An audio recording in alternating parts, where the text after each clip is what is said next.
as we discuss the live SCOTUS report rulings that have come out today and more to come out tomorrow.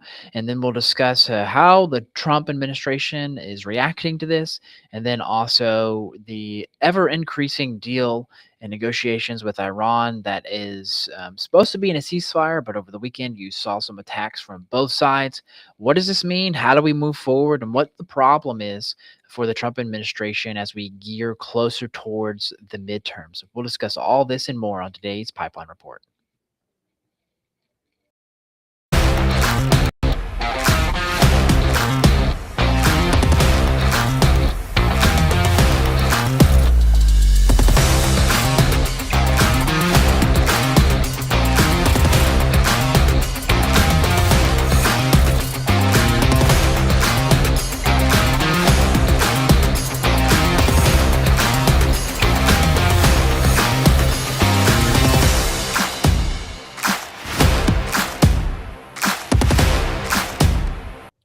All right, welcome in everyone as we have Pastor Tim joining us from the studio. I'm joining in from my office. We have uh, been inundated and invaded by kids camp this week here at Christian Center as they head to the Emerald City. But today, new release reports from the Supreme Court, some in favor of Trump, some not so in favor of Trump, and how they were argued in the court system. But we want to discuss a few of those cases and then get into the Iran nuclear deal as well, where things stand, how to move forward, and the dispute that is going on both internally and externally within the Trump administration about what the next steps should be as Trump continues to threaten the move of a possible all-out war. But first, let's dive into the SCOTUS rulings. The major one that was in favor of Trump is the fact that he can continue to move forward in regards to removing independent officials from agencies that he deems within the presidential powers to do. This is kind of one of those gray areas that the Supreme Court kind of tends to historically lean towards the president and giving him the benefit of the doubt and letting him make these decisions. Yeah, and I think this is important as we talk about this because the power. One article said it's one of the greatest rulings for the power of the president. I realize we don't know what this looks like in the future, but if you have been elected as a president to on what you campaigned on, which is one to drain the swamp in D.C., that was one of the big things that President Trump campaigned on, and you cannot push forward what the people voted for because you have that swamp or the deep state in some of these seats of authority, then you're crippled, and you got to give them the opportunity to be able to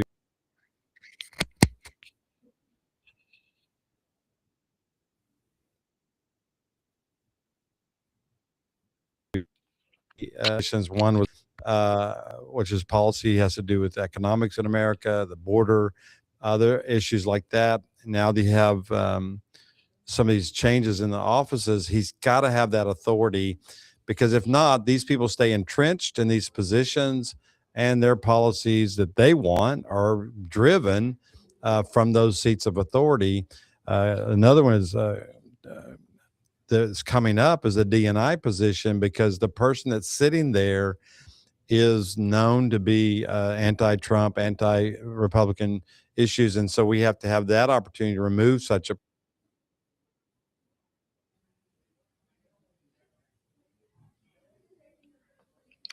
All right, seems like we lost Pastor Tim there. We're going low tech here today, but let me know if my mic's continuing to work as he comes back and makes his way back here. But today we're seeing Trump rule. I know we talked about the DEI case here. There's some instances where historically this plays out where the reason the Supreme Court ruled this way on the hiring firing was because, look, at the end of the day, this is one of those cases where the president is given a broad scope of authority in as the government grew and as the president makes moves and does things, it's kind of his prerogative to be able to make decisions, and in this nature that kind of falls in line with that historically. Now, in regards to, we'll bring Pastor Tim back here. In regards to the voting, we'll get into this case where it kind of went against President Trump. There's a 5-4 ruling. Coney Barrett and Justice Roberts ruled against President Trump, or more so against the Republican National Convention and a libertarian representative in Mississippi, in regards to whether mail-in ballots can be allowed to be considered for the election day. And the challenge is this: is the way the law is written for a federal election within Congress, is that it is allowed to happen. And this comes back down to the 2020 rulings and laws that were put in place, to where as long as it was dated before the election, then they'll allow it. And the term is up when right now it depends on each state. And that's the challenge. And where Coney Barrett's ruling came down, because she's the one who wrote the majority opinion in this, and Justice Roberts let her very gladly, as he tends to kind of take the backseat on these issues, is that Coney Barrett said, look, the rule of law that is written within Congress states that as long as it's postdated, and most states that allow ballots to come in after the fact, and this has happened in Florida, that I've seen this happen, because this is how it happened in Florida, is that as long as you dated it now, in Florida, you had to have a signature and everything had to come in on time, and you had to give pretty much a reasoning as to why you were voting by mail.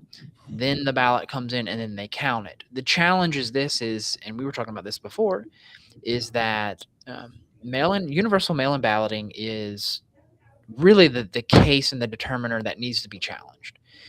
But also, mail-in ballots as a whole across 50 states is new, and each state handles it differently. And so in the case of this Mississippi case, let's realize that there's a lot of other states that actually take mail-in ballots after the fact, but in the Mississippi case, because this is ultimately going to have to be tried for every state that allows this from the RNC and the Trump administration, is seeing how they can allow it to come in. And per the laws that is written, Amy Coney Barrett ruled in accordance to what is already on the books. And, Trump got mad at that. But the reality is that's what you want the judicial system to do. I know in theory, the 4 justices who ruled said, yeah, this shouldn't have happened this way. But the reality is she went by what was on the law, on the books. And so you can't fault her for that. And I know people get upset with that, but she's a textualist. She is going to read the law as is and go with arguments that are presented for her, but then ultimately go back to the laws that are on the books. And even before the ruling came out, like an hour or so before, that's how it kind of leaned. Is that the forward rule, in theory, yeah, you can't allow this, because then you have unending elections.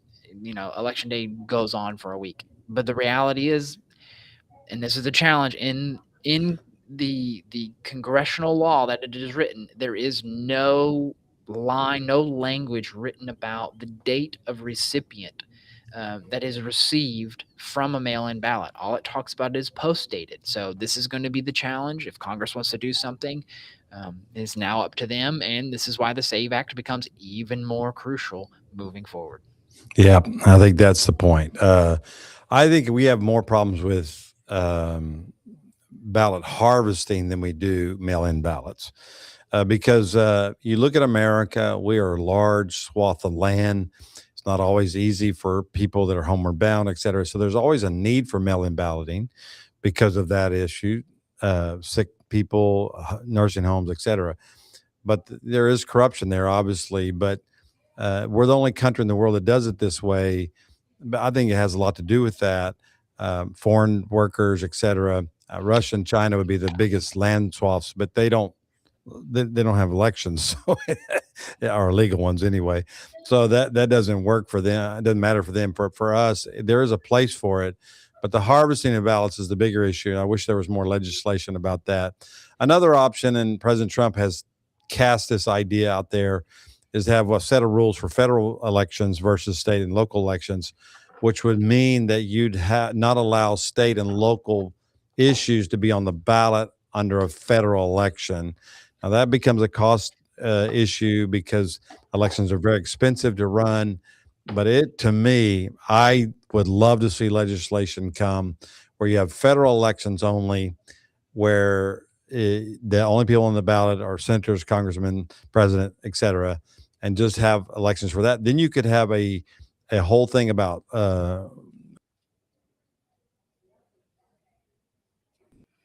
et cetera, like that. But the states are not going to agree with it. So yeah, I don't think that will ever happen, but that would be an ideal situation. But I think for harvested balloting, I think that's where some legislation needs to come into play. I don't know if there's any challenges out there on that issue right now, but I believe that's where the major portion of corruption occurs.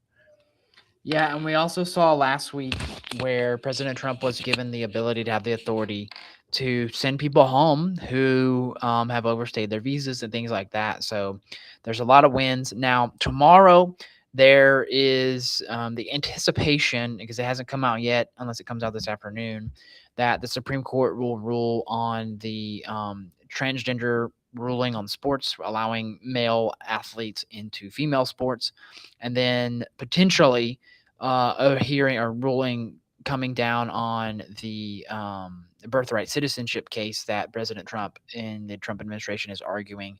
So these are two crucial things to continue to be on the lookout for. More than likely will come tomorrow as they wrap things up.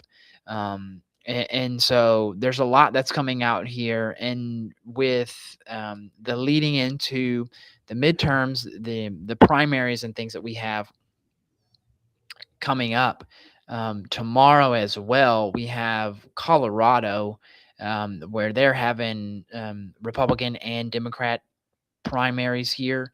And I want to see if you know the name Victor Marx. He is a very crucial name here to pay attention to. A lot of hullabaloo for him. But then also you have Democrats as well. And Colorado has a lot of state measures and federal measures, as they have the U.S. Senate, U.S. House governors, lieutenant governors, attorney general, secretary of state. They have a lot. So if you know somebody in Colorado, be on the lookout and pay attention to the results of that, as it'll be very crucial as they dwindle down who can and will be running in the runoffs there in Colorado. Okay, now the major shift there. I'll see if Pastor Tim has anything he wants to say on that when he comes back. But the major shift in the bigger news that we're seeing come out over the weekend, and things we want to continue to pray into, are President Trump's handlings of some things coming out of Iran and the Iran nuclear deal. Now, the big problem that you have is the fact that where does ultimately the Trump administration stand now? The big debate that everyone kind of focused on from both sides was, okay, who's ruling within Iran? How are things progressing there with people? And then who should ultimately be the one making the decision within Iran? You dwindled it down from the 4 to the 1, and then ultimately now, okay, the religious sector is the Ayatollah is in full control. They are the ones leading this. They are the ones leading negotiations. And even as of this morning, in particular, Trump put out a Truth Social report that said, hey, we're going to meet in Doha and we're going to talk tomorrow. Well, you have a contradicting report from Iran saying, well, that's not necessarily the case. We're not going to go forward with that. We're not going to do that. And so here you see this contradiction of Trump saying something and Iran putting something out and making him look bad. Maybe we talk about this for a second. How does this help President or hurt President Trump in this instance, of how he says one thing and then immediately Iran just is playing a game and saying, no, that's not true.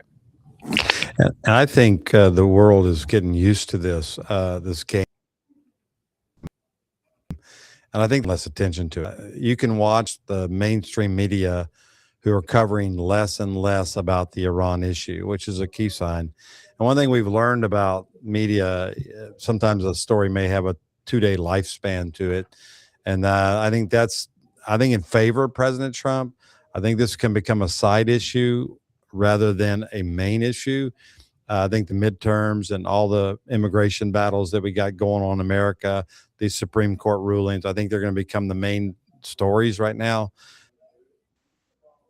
And is we know the Iranians are going to lie. I think Senator Kennedy has made that very clear in some of his statements, and some of the others have said as well. So I think that's being put in context, which is good. I think that's a good context to realize they're also playing a propaganda game with their own people, the Middle East, and others. So that's the game they play.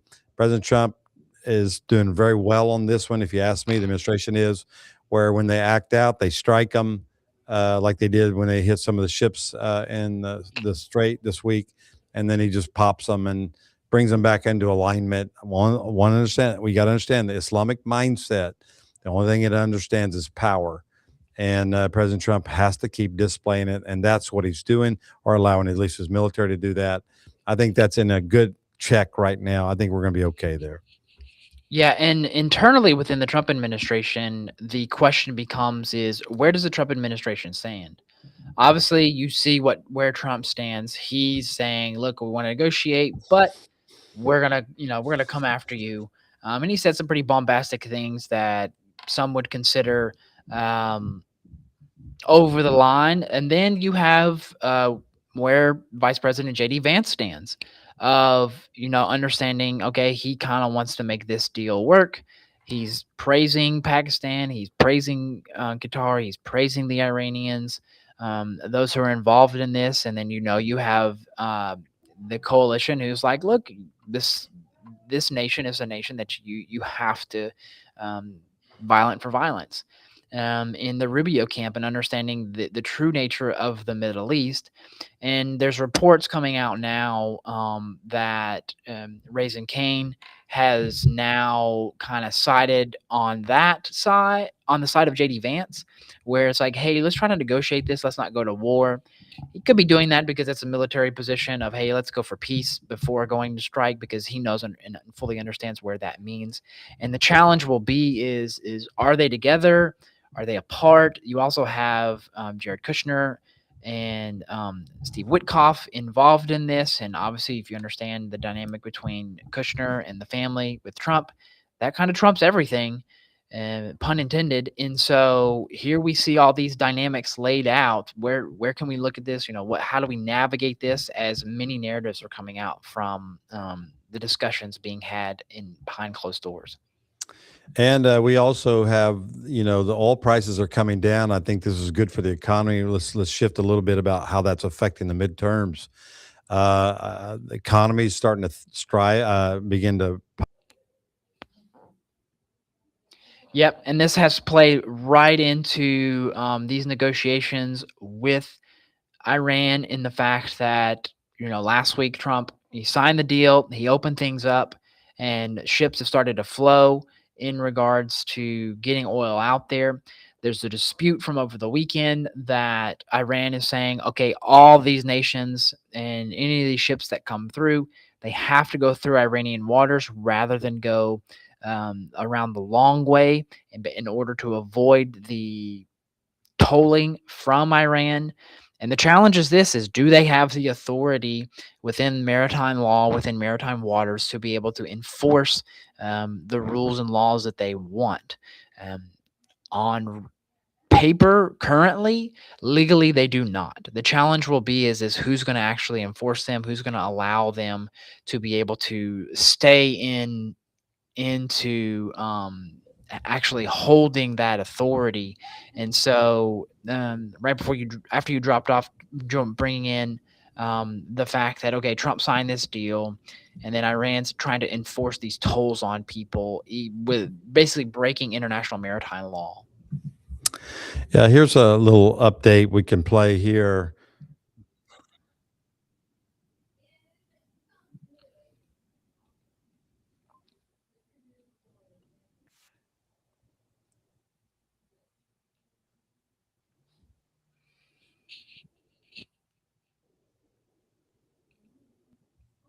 I don't know if that's playing for you. It's not. You got to bring it back in since you left. Okay, here we go. Let's see here.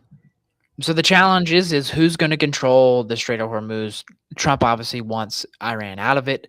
The challenge is what are the other countries in the regions going to do? Europe, you're obviously seeing is evading this question drastically and horrifically, and so these are things that we're going to see play out here. Got pipelines in Saudi Arabia and UAE that before the war were operating really below capacity. And because the straits were closed, then they've come up with ways to operate closer to capacity. There's been a big drawdown in inventories globally. And so I think that basically once traffic is really moving, we go back to more than 100 ships a day, then you're going to see prices even come down from there because there's going to be so much oil pouring out. And so, in the meantime,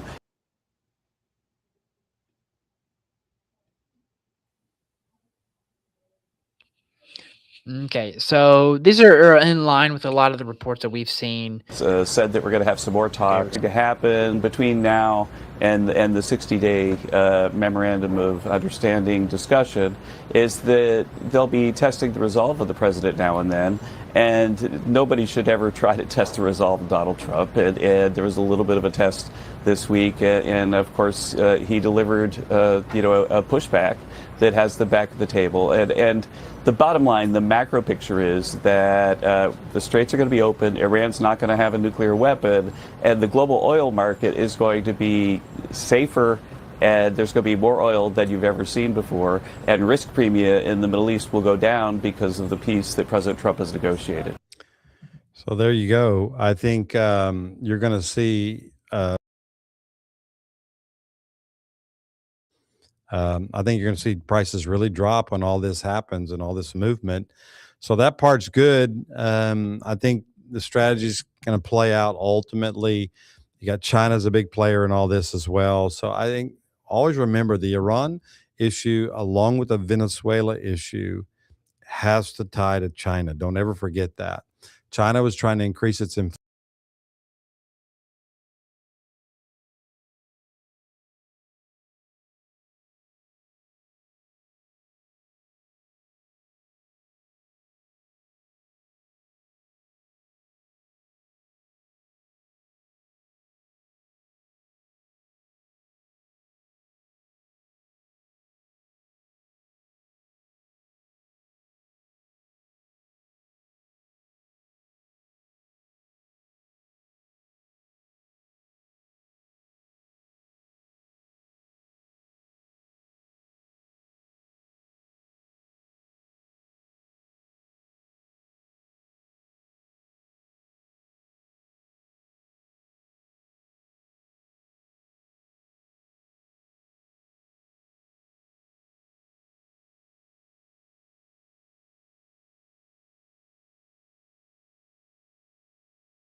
Oh, sorry for that. Okay, hopefully I'm back here. Um, let's try to get Pastor Tim back here. Okay, he has some technical difficulties there. All right. The bottom line is this: is we understand coming out of the Strait of Hormuz, China has a major dependency on the oil that comes from Iran, as does a lot of the markets because of the specific type of crude that comes out and the need for it, and the supplies that are very limited. But let's bring him back here. There we go. No. Okay. So we just wanted to be short today, kind of focus on those few things there coming out of the Supreme Court, and then ultimately looking at the Iran nuclear deal. And then I have a clip here from Speaker Johnson where he's talking about the housing deal that he put into play, where President Trump came out and basically said he wants the um, the save the Save Act to be put into play, where basically this housing deal doesn't go through. But Speaker Johnson kind of, politely pushes back Before and you begin all the says things. celebrations on the weekend, much more left to do. We've got the National Defense Authorization Act. We have appropriations where we're spending less money and doing it more efficiently and effectively. We have the Foreign Intelligence Surveillance Act we've got to reauthorize. We've got the Surface Transportation Bill. Many really important pieces of legislation. And of course, Reconciliation 3.0. I got to have everybody working here on all cylinders, and I'm excited to bring them back. That was House Speaker Mike Johnson. So this is all in regards to what's actually going to happen this week. Speaker Johnson laid out that, hey, look, there's a dispute. Obviously, Trump wants this SAVE Act to go through. This is that's held up in the Senate, and there's been certain representatives within Congress to say, well, we're not going to vote anything else through until this gets pushed through. Well, the challenge is the House has pushed it through. It's stalled in the Senate, and that's where things stalled. Whether they actually do something or not is kind of up in the air, but that's where things at. So if you want to pray on those couple things. Pray that one, the Senate kind of does its job. The host of things that Speaker Johnson walked through there that are up in the air, things that need major decisions, and because this is why it's important. And even if there is a standstill, understand this, the most important thing that we want to keep praying for is the midterms. You have Colorado primaries tomorrow. We had Louisiana primaries last week, and several other states, New York as well, that went through. And now is the time to kind of cast your vote and make those things be known so that when election day does come later in the fall for the midterms, the right candidate is there who could possibly vote according to faith, family, and freedom, as the speaker kind of lines out there. And so that are a few things. And then lastly is with all the complexities that the Trump administration is walking through in regards to Iran and a host of other issues, there's a report that came out that talked about how J.D. Vance kind of stubbed his toe, proverbially, in the sense of in this Iran nuclear deal where he spoke up, and that was necessarily not what Trump wanted. He wants to attack, but Vance wants peace. I don't necessarily buy that. That's coming from the New York Times. I mean, Vance is allowed to have his opinion, and I think Trump values people who are willing to speak their mind in a professional manner. It's where there's a line of belligerence that crosses the line, even though you could say Trump sometimes does. But the reality is this, is there's a huge attack on Trump of like, oh, and this deal of, oh, this deal's good. Oh, this deal's bad. And the reality is look, this is the art of the deal. There's some who come out and say, well, Trump's getting manhandled at the negotiating table. This is how you negotiate deals. Ultimately, nothing is, until the deal is signed, nothing means anything. And Trump understands that. And so this is part of negotiations. Look, you're going to do this. We're going to attack you. You saw that this weekend. He wants to come to the negotiating table. He has his standard. He has his line that he is holding, and he's not willing to back down per se. The challenge is, and this is where prayer is needed for President Trump, is that he doesn't act out of accordance to, let's just take naturally, the U.S. military safety in the interest of the United States. Does he overstep? Does he get us drawn into a war? And that's where J.D. Vance wants to prevent us from going. And you have to honor that and respect that, because jumping into something, forever war, is obviously something President Trump doesn't want to do. J.D. Vance doesn't want to do. I don't think anybody necessarily wants to do. That's why they're being very cautious. But the reality is you're dealing with a bad faith negotiator and a bad faith actor, because Trump's putting out there, hey, they want to negotiate, and Iran's like, no, we don't. So how much is this going to get under Trump's skin? Where does he lie? And ultimately, what we want to pray as prayer warriors and intercessors here on the wall is pray for President Trump to kind of stay in that place of level-headedness, of focus, of peace with the Lord, so that we can walk through this. He can walk through this without jumping ahead and making a mistake and getting caught into a forever war, and or even so of kind of bowing the table and making a deal that would not be beneficial for faith in the region. Let's just say that. Because as the regime is toppled in Iran, and this is going to take quite some time, and this is where Trump's got to see, like, okay, if he doesn't get that kind of push through, then the term that's coming back up is peace in the Middle East. And this has been disastrous. Anytime any U.S. president, Republican, Democrat, has talked about it in the past, in regards to trying to push a certain agenda. And that's what we want to make sure, he doesn't cave just to, oh, let me get a deal done to get a deal done. Is hold the line. And this is where we as Americans got to stand up and say, okay, if Trump held the line, he didn't go in, we need to put people in place who will vote for things like the SAVE Act and voter ID, and put people in office who are making sure that America's sovereignty is upheld moving forward. So I want to close out with that. Apologize for the technical difficulties. And we'll be back in our regular studio next week as Kids Camp is cleared out. And so we had to go to some rooms where we could get some quiet during the invasion of Kids Camp. So blessings to each and every one of you for following along. Continue to like, share, subscribe wherever you guys are listening to. And don't forget about Pastor Tim's podcast on Apple and anywhere you like to listen to podcasts. So blessings to each and every one of you. We'll see you guys next week. Have a good one.